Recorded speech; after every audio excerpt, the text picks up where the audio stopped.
எல்லோருக்கும் வணக்கங்க. இந்த குட்டிகள்லாம் வந்து நம்ம சந்தியாவோட குட்டிங்க. மொத்தம் 8 குட்டி போட்டிருந்ததில் ஒன்று வந்து இறந்துருச்சுங்களாமா. சந்தியா வந்து நம்ம கம்பெனி கிட்ட தான் இருந்துச்சு, உங்கள் எல்லாத்துக்குமே தெரியும். நான் வந்து இடையில ஒரு டைம் அதுக்கு கருத்தடை பண்ணுறதுக்காக ஆப்ரேஷனுக்கு கொண்டு போயிருந்தேன். அப்போ வந்து பிளட் டெஸ்ட் பார்த்துட்டு ரொம்ப பிளேட்லெஸ் கம்மியாக இருக்குது, கருத்தடை பண்ண முடியாது அப்படின்னு சொல்லி திருப்பி அனுப்பிட்டாங்க.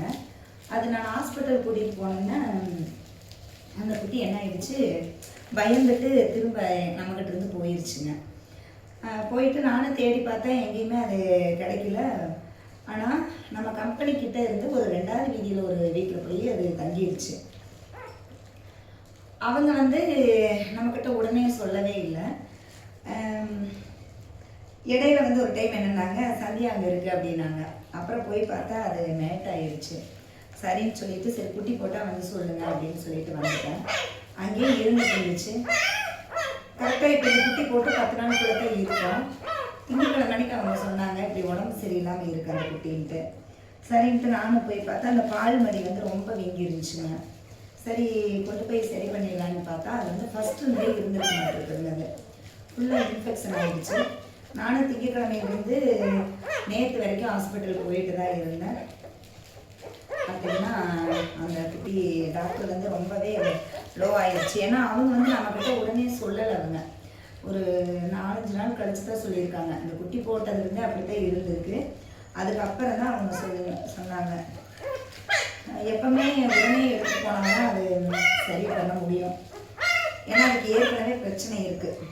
அப்புறம் கொண்டு போய் ட்ரை பண்ணினேன், அந்த குட்டியை காப்பாற்றவே முடியலைங்க, அது இறந்துச்சு அவங்க அம்மா.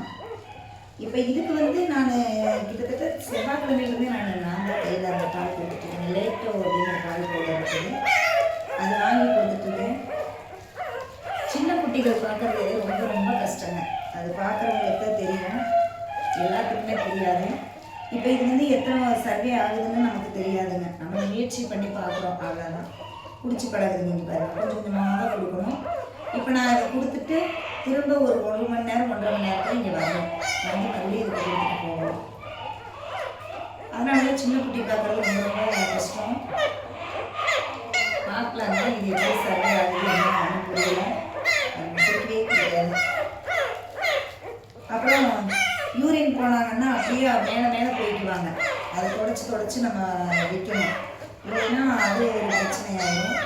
ஏன்னா அவங்க அம்மா இருந்துச்சுன்னா இவங்களுக்கானது இது நல்லா பிடிக்கிருப்பாருங்க. ஒன்று நல்லா பிடிச்சிக்கும், ஒன்றுக்கு பிடிக்கவே தெரிய மாட்டேங்குது. கிளாத் ஒன்று மேலே போட்டுக்கலாம், கிளாத் எடுத்துகிட்டு வர, இல்லைன்னா நல்ல ட்ரெஸ் ஃபுல்லாகவே இது பண்ணி வச்சுருவானுங்க. மெயினாக வந்து அம்மா கூட இருந்துச்சுன்னா தாய்ப்பாலும் கிடைக்கும். அப்புறம் நல்லா க்ளீன் பண்ணி வச்சிரும். இது நம்ம வந்து என்னதான் தொடச்சி வச்சாலும் கூடி அவங்க ஒன்றுக்கு மேலே அப்படியே பாத்ரூம் போய் வச்சுக்கிறாங்க. ரொம்ப கஷ்டம். ஒரு 20 நாள் ரெடி பண்ணி கொண்டு வரணுங்கிறது ரொம்ப கஷ்டம். பார்க்கலாம். இதில் ஒரு 2 குட்டி டல்லாக தான் இருக்குது. இதெல்லாம் குட்டியாக தான் இருக்கும், ஆனால் நல்லா குடிச்சிக்கும், பால் குடிக்கும் நல்லா. இங்கே குடிக்குதுங்களா, அதுகளுக்கெல்லாம் குடிக்கவே தெரியாது. இந்த பவுடர் நல்லா இருக்குதுங்க, பசும்பால் செட் ஆகாது, இது நல்லா இருக்குது. அந்த ராணியம்மாவோட குட்டிக்கு நான் இதெல்லாம் கொடுத்தேன், அதனால் இது கொடுக்குறேன். பார்க்கலாம் எது சரி ஆகுது எது சரி ஆகலைன்ட்டு. முடிஞ்ச அளவுக்கு நம்ம முயற்சி பண்ணுறோம். இந்த பைரவி பார்த்தீங்களா எப்படி கற்றுதுன்ட்டு, ஹீட்டுக்கு வந்துருச்சு. அந்த கிணறு ரூமில் வச்சுருக்கோம், அப்படி கற்றுது.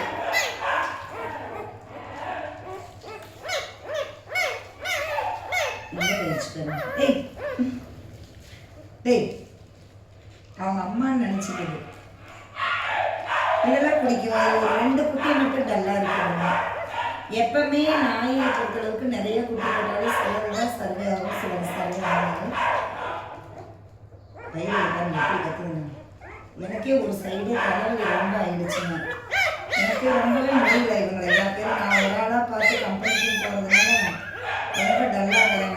நம்ம நல்லா இருந்தால் தான் எல்லாத்தையும் பார்க்க முடியும்.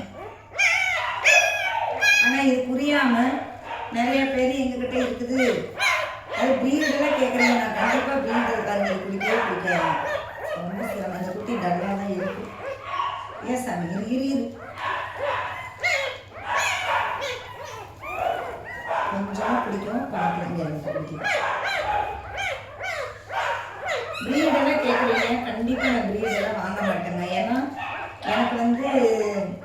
நான் என்னோட வேலையும் பார்த்துட்டு இவனுங்களையும் பார்க்கணும்னு தான் எப்பவுமே நினைக்கிறேன்.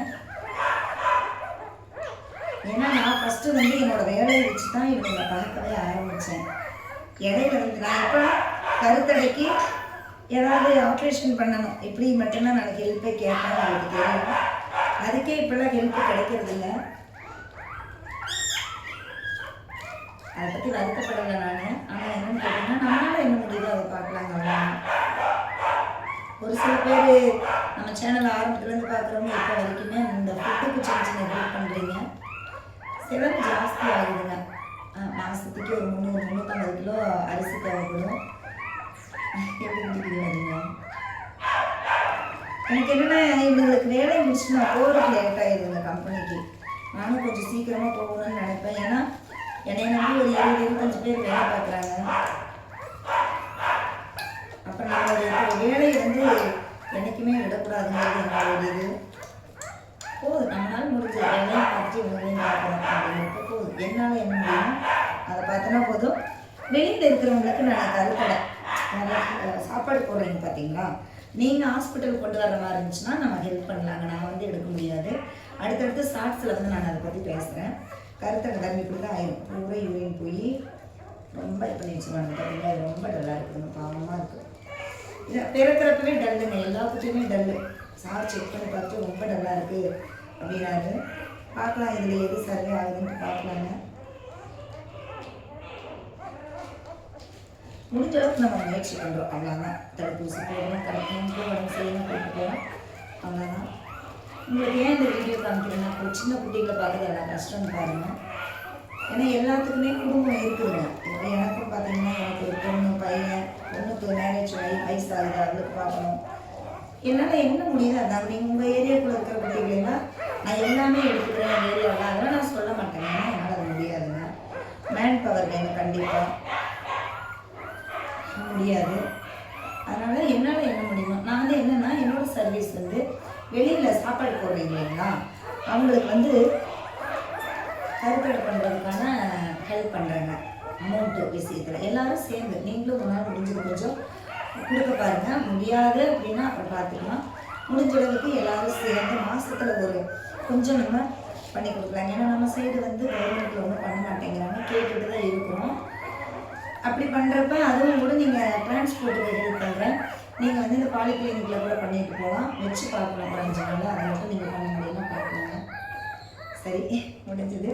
வீடியோ பார்த்தது தேங்க்யூ. நம்ம அடுத்த வீடியோவில் பார்க்கலாங்க.